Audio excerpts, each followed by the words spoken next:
Vous voyez? Oui, mais il y a un discours, si vous voulez, qui finit par s'instiller dans la classe moyenne et qui fait que les hommes se méfient maintenant des femmes. Il y a une espèce de guerre des sexes, il ne faut pas l'oublier.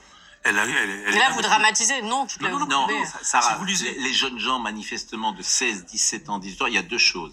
Vous avez un garçon de 16, 17, 18 ans aujourd'hui. Vous êtes père ou vous êtes mère. Qu'est-ce que vous lui dites? De bien se comporter avec les femmes, d'être gentleman, d'être élégant. J'entends tout ça, mais ça, on nous le disait aussi déjà, en fait. Nos mères nous disaient ça déjà. Et elles étaient très précises, et elles avaient complètement raison. Ça, ce n'est pas la situation. C'est quand vous tenez... Éric Nolot. Quand vous tenez la porte à une femme, au mieux, vous pouvez être qualifié de suppôt du patriarcat et au pire de fasciste. Ça pose un petit problème. Ensuite, moi, j'ai suivi avec attention, comme nous tous, le procès de 50 hommes qui avaient violé une femme dans son sommeil, et on nous avait expliqué que c'était le procès de tous les hommes. Donc, si vous voulez, quand, en tant qu'homme, vous êtes associé à longueur de journée à un sexe délinquant, criminel, par nature, je vous jure qu'à force, ça finit par infuser dans les têtes et que nous, bon, on a un peu de bouteille, mais les jeunes générations, ils ne savent plus sur quel pied danser avec les femmes. C'est une minorité agissante. Si vous tenez la porte à une femme, vous lui servez son verre d'eau et que vous lui réglez l'addition, elle vous dira merci, elle trouvera ça mais surtout vous, j'ai bien compris ça. Moi, oui. Sarah, je vous assure,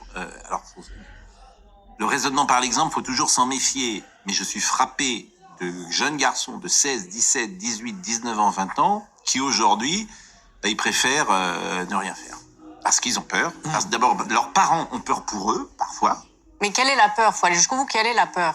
La peur que une relation sexuelle soit, vue au regard d'un viol. Vous croyez vraiment ça? Je vous dis que les parents... je répète, vous avez un garçon de 16, 17 ans aujourd'hui. Il vous dit, papa, maman, ce soir, je vais dans une boîte ou je vais en boum, parce qu'on va pas dans une boîte à 16 ans. Qu'est-ce que vous lui dites? Fais attention. Fais attention. Tu n'approches pas, etc. Tu ne sais pas, etc. C'est ça que vous dites. Alors, l'éducation, elle était faite dans le temps. Tu te comportes bien avec les femmes. Tout ça a été fait. Mais il n'y avait pas exactement le même climat.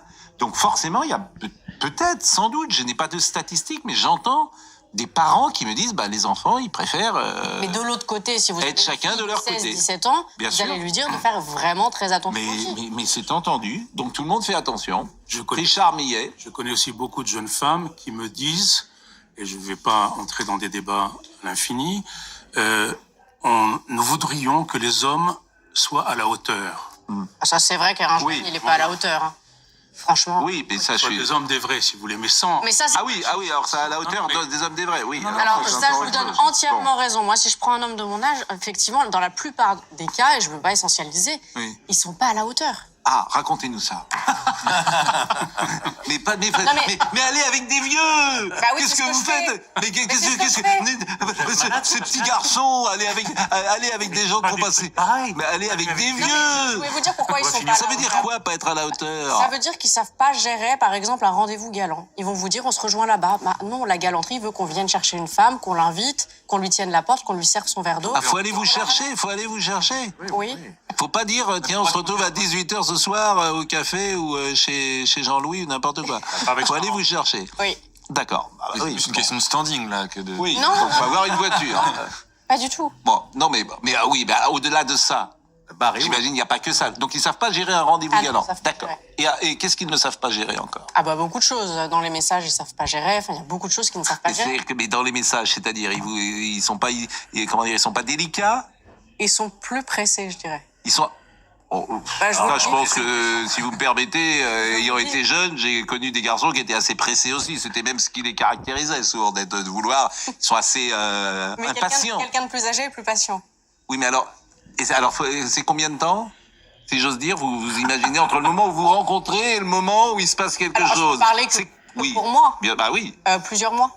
Ah oui, d'accord. Oui, effectivement. Donc là, effectivement, ça peut être annexé dans l'autre, quoi. Ça peut être un souci. Aux États-Unis, par exemple, c'est très codifié. J'adore Aux ça. États-Unis, premier rendez-vous, deuxième rendez-vous, tout ça est une chorégraphie très bien orchestrée. Il faut respecter les us et coutumes. Bon. Écoutez, je vais pas poser la question à notre ami Thomas Hill. On a une discussion passionnante, cher Thomas Hill, entre le moment du premier rendez-vous et le moment où comment dire cela voilà, chacun comprend. On couche. Voilà. Non. Oh, Georges, écoutez, voilà, vous n'êtes pas à la hauteur, Georges. Non, ça, c'est pas possible. Voilà, entre le moment du premier rendez-vous et le moment où peut-être il peut se passer quelque chose, mais ça ne nous regarde pas. Combien? Non, je pense qu'il y a un délai. Quel est le délai, si tu veux, voulez-vous, de préséance?